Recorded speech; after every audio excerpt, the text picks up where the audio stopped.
Hey, what's up team? It's Sherman here from Geek Psychology. In this video, I'm going to do a recap basically of the professions, but in a different light.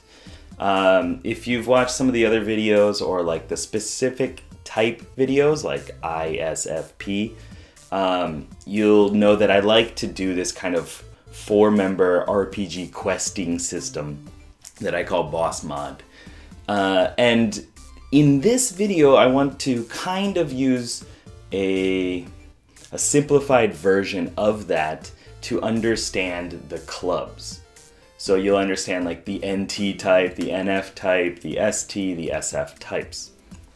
And you'll get this kind of overall understanding of it, but it's obviously not going to go as in depth as if you were going into the cognitive functions and stuff like that. So starting off, I just want to focus on the archetypes and kind of some of the strengths and weaknesses of each class, and then a little bit on team dynamics. If you've watched the other videos, this should be easy to follow and there shouldn't be any problems within that. But it might give you another way of looking at it so that if you're trying to type somebody or figure out your own type, you can just kind of throw that information in there and hopefully it helps you do it a little bit quicker. So first of all, the archetypes. You have a warrior, which is the sensors. You have the hunter, or kind of ranged unit, which is the intuitives. You have the thinker, mage, and the feeler, which is a healer. And you don't need to break them up into the different attitudes of introverted or extroverted or like defensive or offensive. Just kind of think of the entire archetype itself. So like if you're looking at a warrior, if you're thinking of a warrior, that archetype is this kind of armored fighter, who picks up weapons, uses the weapons that are around him, and wants to get just directly in the fight, in this melee, close combat, hands-on way.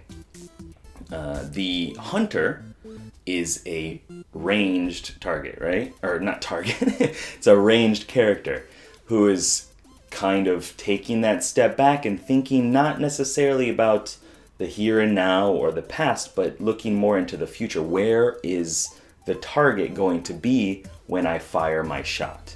Whether it's a bow and arrow or a gun or whatever it is, like they're thinking more into the future.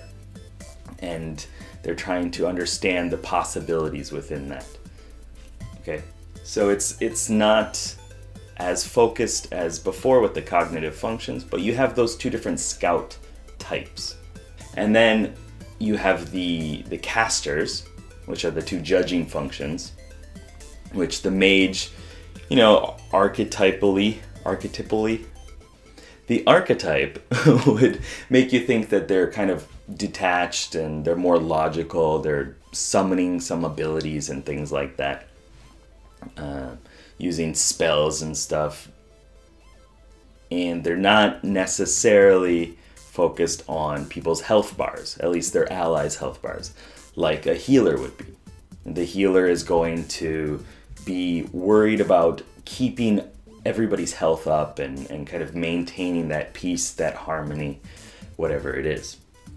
So you have those 4 archetypes, and within that, each of those have their own strengths and their own weaknesses, right? A warrior, the sensing type, right, is not going to be good at range, okay? So I think of melee as the actual senses, the things that you can gather from the real experiences themselves. And then ranged, at least ranged physical damage, would be the abstract version, the intuitive side. Right? So a warrior is going to struggle with that a little bit more. They're just not used to it as much. They don't focus on throwing their axes and stuff as much. But they want to get right in there and get close. When they get close, that's where they're at their strongest. When they get to actually put their hands on the thing and experience the real situation, the full experience for what it is, that's where they shine. That's where they want to be. So they're going to be quicker to try to close that gap and get to the real, tangible, practical side of things. Whereas the hunter wants to keep that distance, wants to kind of play with the ideas, play with the situation, kind of envision where it's going in the future. But when they get closed in on by an enemy or whatever, by this idea, they're trying to keep that distance. They're trying to continue to step back so that they have more room and they have this more holistic view of the situation. And they both definitely have strengths and weaknesses. As you can see, I mean, they're both necessary. You need the warriors. You need the front line. If you don't have a front line, as a hunter, you're kind of boned, right? And if you're a warrior, you need those people watching over the situation a little bit more and protecting your back. Literally, like there could be somebody behind you and they need to take that out because you're so focused on what's in front of you. And then the mage and the healer, well, a mage, like I kind of hinted on before, is not worried about the healing and the health and harmony of their party and the spirit of their party. They're trying to do damage. They're trying to use like these measures and efficient principles and stuff like that to actually get things done, right? To fully understand the world, to use that logic that they're so keen on, right? But they're going to struggle if their health gets low. They need to, take some distance. They need to back up. You can't just always do damage, right? You need to back that up with some healing every once in a while or some sort of protection.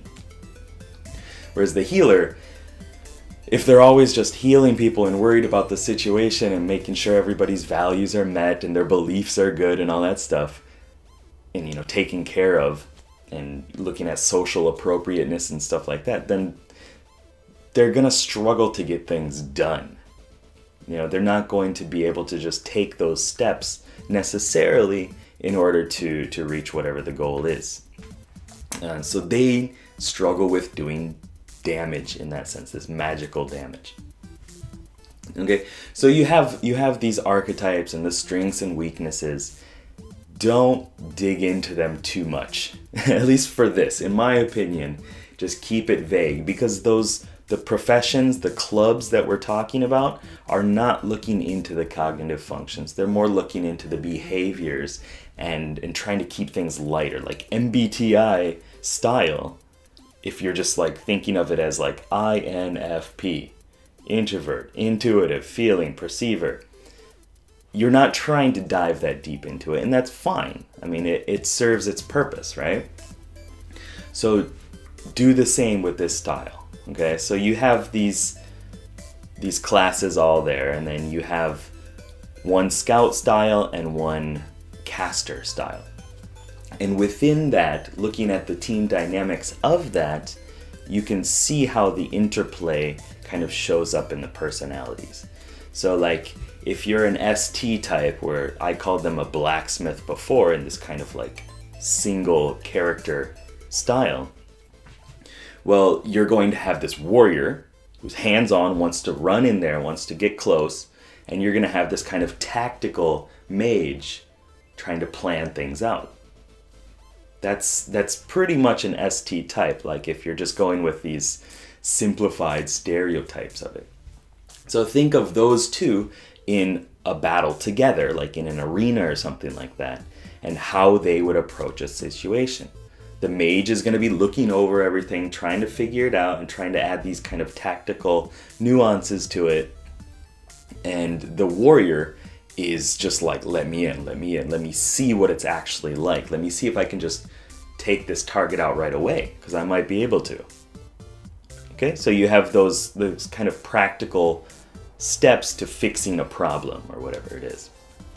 And then for the, let's do SF types.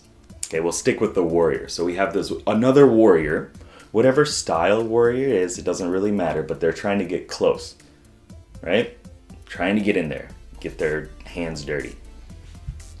And then you have the feeler, the healer, kind of in the back, trying to keep them up as they proceed and as they kind of trample through their targets or whatever, and also keep themselves up too. So they're looking at the health bars of the situation. If they're in a bigger party, in a raid or something like that, or this big PvP battleground, they're also looking at the health bars of their team, right? They're trying to just make sure everybody is good, make sure everybody is kept up and able to continue doing their job instead of just bursting them down like the STs would do. So the SFs are a little more empathetic usually, I mean, stereotypically. And then if you were to look at like the NT types, sorry, the SF would be like the herbalist. I didn't say that, but the NT types, these alchemists, are going to be both range targets. They're both it's an abstract and the kind of this logical, detached, objective side of them as well. So they're trying to plan it out even more than the ST type in kind of this detached, abstract way. So they're both like, they see this kind of holistic picture perhaps, and they're trying to predict where the target's going and then just burst it down at the same time with their ranged damage of sorts. Not looking at the health bars like the NF style would do, like the enchanters, right? Us enchanters are always detached. We're so much in our heads, and we're trying to just figure out how people are working, how things within this realm of the human-centric world, is working. So we're always kind of detached and looking for who needs that little bit of support, who needs those little heals every once in a while. So within that, you have kind of this other way of looking at the different clubs, the different professions, and I hope it helps. I mean, I hope that when you go out, you can kind of play with the ideas a little bit more and figure out what works for you a little bit. But just keep that in mind as another way of kind of understanding people or understanding your own mental processes. My English is awesome, by the way. So next week, I'm thinking that I'm going to go into the neurology and kind of explain a little bit about the brain and how that works within the cognitive functions, at least my understanding of it from all the time I've spent studying Dario Nardi and his work.